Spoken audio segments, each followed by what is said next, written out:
E aí galera, aqui é o grande mestre Evandro Barbosa e esse é mais um vídeo exclusivo para minha lista VIP de e-mails. Então fica ligado que sempre que eu te enviar um e-mail pode ter um conteúdo bem interessante para você conseguir melhorar o seu nível de jogo. No último e-mail que enviei, eu mandei para vocês um vídeo explicando como realizar a vantagem material, que é um tema muito importante, você conseguir converter a vantagem. Eu ainda quero fazer mais aulas explicando mais sobre esse tema.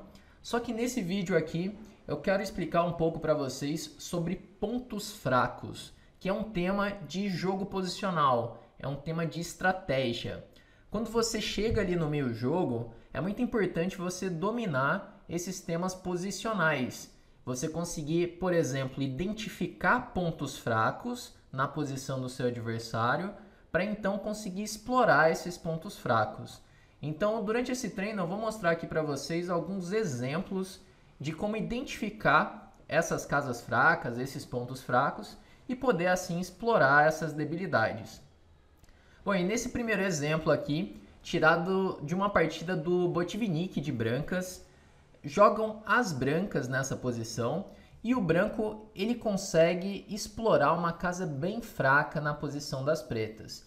Então, a primeira coisa é entender o que é uma casa fraca. Uma casa fraca é uma casa que não pode ser defendida por peões. Conforme os peões vão avançando, vão surgindo casas fracas. Então, por exemplo, na posição das pretas, a casa mais fraca é a casa D6. Essa casa é uma casa muito fraca, porque ela nunca mais vai ser defendida por peões. O peão de E avançou para E6, o peão de C ele avançou para C6, então nenhum peão pode defender essa casa. Então a casa ao lado do peão ela vai ficando fraca, ela fica bastante fraca, que é a casa D6. Então o preto ele precisa ficar defendendo essa casa com peças. Mas como explorar essa casa fraca? Então, a partir do momento que você consegue identificar a casa fraca, você deve pensar em maneiras de repente, colocar uma peça nessa casa fraca.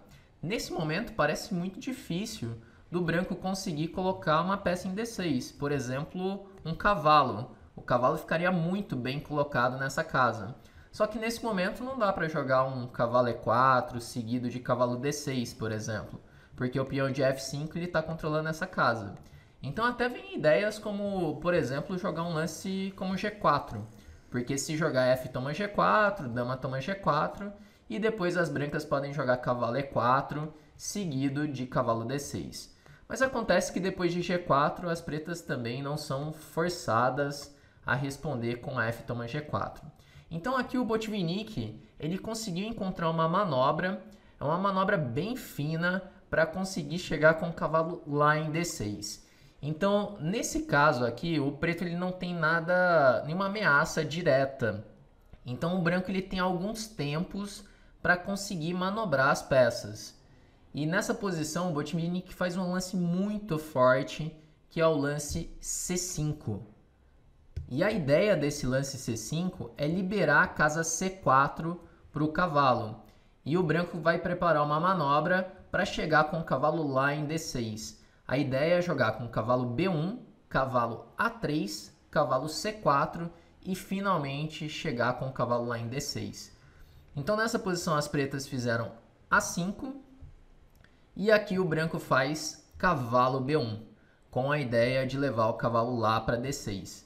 Então seguiu dama F8, cavalo A3, bispo D8, cavalo C4, bispo C7 e finalmente as brancas conseguem colocar o cavalo lá em D6 e assim explorar a debilidade, explorar a casa fraca. Então, quando você consegue identificar essas casas fracas, automaticamente você já descobre um plano. Que às vezes acontece de chegar no meio jogo e você não ter planos, né? Não saber o que fazer na posição. Então, buscar debilidades na posição do adversário é uma maneira de você tentar descobrir um plano. Igual o Botvinnik fez aqui. Ele identificou a casa D6, que era a casa fraca, e então ele criou um plano para colocar uma peça lá em D6. Então, na partida seguiu com torre B8, defendendo assim o peão de B7. E aqui as brancas possuem duas maneiras de conseguir aumentar a vantagem. Uma mais direta, uma maneira tática, e outra um pouco mais posicional. O Botvinnik ele escolheu a maneira mais posicional para ir melhorando as peças aos poucos. Aqui ele poderia ter jogado com cavalo toma B7, sacrificando o cavalo, que é um lance bem forte nessa posição. E depois de torre por B7, dama por C6, atacando as duas torres, bispo B8, dama por E6, o branco ele já tem 3 peões pela peça e são 3 peões passados e unidos. Então nessa posição aqui o branco tem uma vantagem decisiva já, uma vantagem muito grande das brancas. Mas o Botvinnik ele preferiu fazer um lance bem mais lento para ir melhorando a posição aos poucos. Ele jogou aqui com torre B1. A ideia dele é poder jogar com B4, assim abrindo a coluna B e podendo atacar o peão de B7. Aproveitando que o cavalo em D6 ele está muito forte. Esse cavalo em D6 ele vale mais do que uma torre das pretas. E é interessante ver o seguinte, que as pretas nunca vão tomar esse cavalo em D6, porque depois de E tomar D6, o branco fica com o peão passado, defendido, e além disso, o peão de E6 ele fica muito fraco, porque agora é um peão atrasado numa coluna semi-aberta. Então as brancas podem pensar em dobrar as torres na coluna E para assim atacar o peão de E6. Então o cavalo de D6 ele não pode ser expulso dali. Então aqui seguiu dama D8, B4, que era o plano do Botvinnik, A toma B4, torre toma B4, e aqui o branco está ameaçando dobrar as torres na coluna B e ganhar o peão de B7. Por isso que as pretas acabaram fazendo o lance bispo toma D6, e que é assim uma concessão posicional, né? O branco vai ficar ali com uma grande vantagem depois de E toma D6, com esse peão passado, igual eu expliquei ali no lance anterior. Então seguiu aqui dama A5, torre de D, B3, novamente tocando lá no peão de B7, torre E8 e dama E2. O branco ele vai organizando as peças para atacar os dois pontos fracos, aqui as duas debilidades, o peão de E6 e o peão de B7. Então aqui seguiu dama 8, torre E3, atacando o peão fraco de E6, rei F7, e nesse momento o Botvinnik ele fez um lance que é impreciso. Aqui ele deveria ter jogado com rei G1 nessa posição, né? Já já vocês vão entender por que do rei G1. Mas ele jogou aqui com dama C4, e isso deu uma chance pro adversário, que agora o preto tem um recurso tático, mas ainda assim não é suficiente nessa posição. A posição do branco é tão boa que mesmo cometendo essa imprecisão, o branco continua com uma vantagem muito grande. Aqui as pretas fizeram B5, exclama, é o melhor recurso das pretas.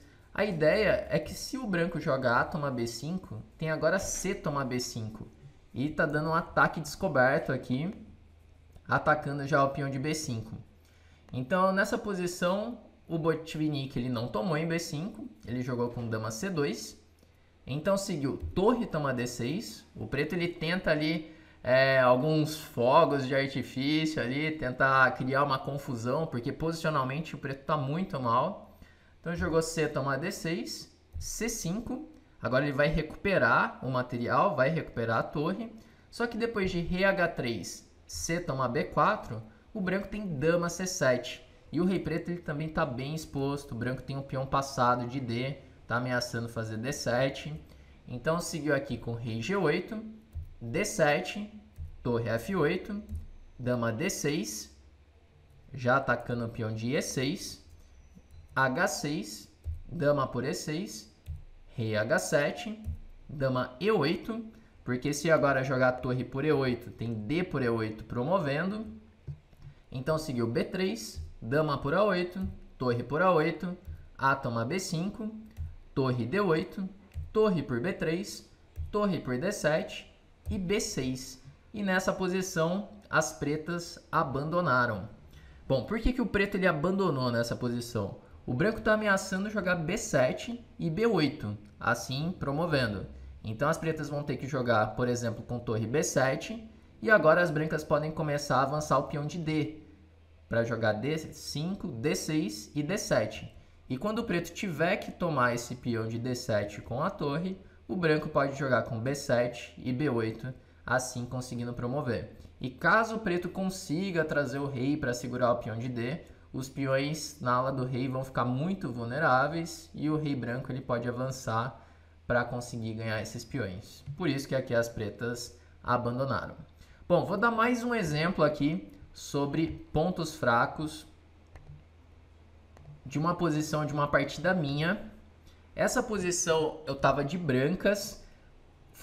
Essa partida foi jogada em um Mundial Sub-20, Mundial Juvenil, que eu joguei na Índia em 2011.